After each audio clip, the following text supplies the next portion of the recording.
అందరికీ నమస్తే. సో పొద్దున్న నుంచి తిరుపతి ప్రసాదం గురించి నేను మాట్లాడిన వీడియో, నేను మాట్లాడిన మాటలు చాలా మందికి తప్పుగా అనిపిస్తున్నాయి. సో ఎక్స్ప్లెనేషన్ ఇచ్చే ముందే ఆ మాటలకు ఎవరన్నా హట్ అయి ఉంటే డెఫినెట్గా సారీ చెప్తున్నాను. అండ్ నన్ను రెగ్యులర్గా ఫాలో అయ్యేటోళ్లకు నాకు వెంకటేశ్వర స్వామి ఎంత ఇష్టమో తెలుసు. యూట్యూబ్లో, ఇన్స్టాగ్రామ్లో 3 నెలలు 4 నెలల సంధి శనివారాల వ్రతాల గురించి, వాటి డీటెయిల్స్ గురించి నేను చెప్తూనే ఉన్నా.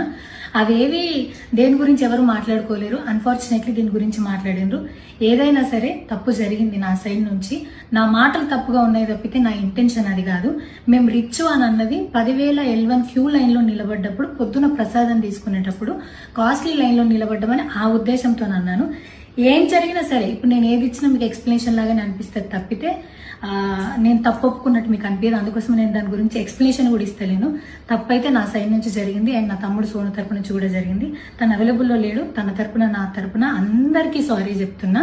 సో నా ఇంట్లో వెంకటేశ్వర స్వామి, నా చేతి మీద వెంకటేశ్వర స్వామి, అన్నిటికన్నా ముఖ్యంగా జీవితంలో నాకు అత్యంత విలువైంది నా బిడ్డ. నా బిడ్డను కూడా వెంకటేశ్వర స్వామి ఇచ్చిండు. నేను ఆయన గురించి తప్పుగా ఎట్లా మాట్లాడతా? అస్సలు ఆయన గురించి తప్పుగా మాట్లాడా. ఆయన గురించే కాదు, నన్ను రెగ్యులర్గా ఫాలో అయ్యేటోళ్లకు నేను అన్ని మతాల దేవులను మొక్కుతా, అందరి దేవులను మొక్కుతా. అందులో వెంకటేశ్వర స్వామి నా జీవితాన్ని మార్చిండు. ఈ రోజు నేను అనుభవించే ఏది కూడా ఆయన దయలేకపోతే కాదు. అట్లాంటిది ఆయన గురించి నేను ఎందుకు మాట్లాడతా? అయినా సరే తెలుసో తెలకో పొరపాటు మాటలైతే నా నోట్ నుంచి, మా తమ్ముడు నోట్ నుంచి వచ్చినాయి.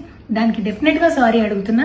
ఇదేదో యూట్యూబ్ ఛానల్ ఏమంటారు వీడియోస్ పెట్టి కేసులు పెడతా అన్నందుకు కాదు, నాకు కూడా అనిపించింది అయ్యో అట్లా మాట్లాడి ఉండకూడదని, అందుకోసం పెడుతున్నాను తప్పితే ఇంకొక ఉద్దేశం అయితే ఏమీ లేదు. నేను మళ్ళొకసారి టీటీడీ మెంబర్స్కి అండ్ నా మాటల వల్ల హట్ అయిన ప్రతి ఒక్కరికి నేను నా తరపు నుంచి సారీ చెప్తున్నా. అండ్ ఇంకోసారి మళ్ళీ ఎప్పుడు రిపీట్ చేయను.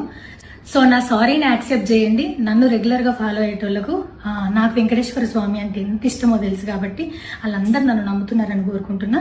మళ్ళొకసారి ఎక్స్ప్లెనేషన్ కాదు, సారీ చెప్పినంత మాత్రాన తప్పు ఒప్పైపోతుందని కూడా కాదు. బట్ నేను చేయగలిగింది ఇది ఒక్కటే కాబట్టి మళ్ళొకసారి అందరికీ సారీ. అండ్ డెఫినెట్గా ఐ ప్రామిస్ ఇంకోసారి ఇది రిపీట్ అవ్వదు. Thank you.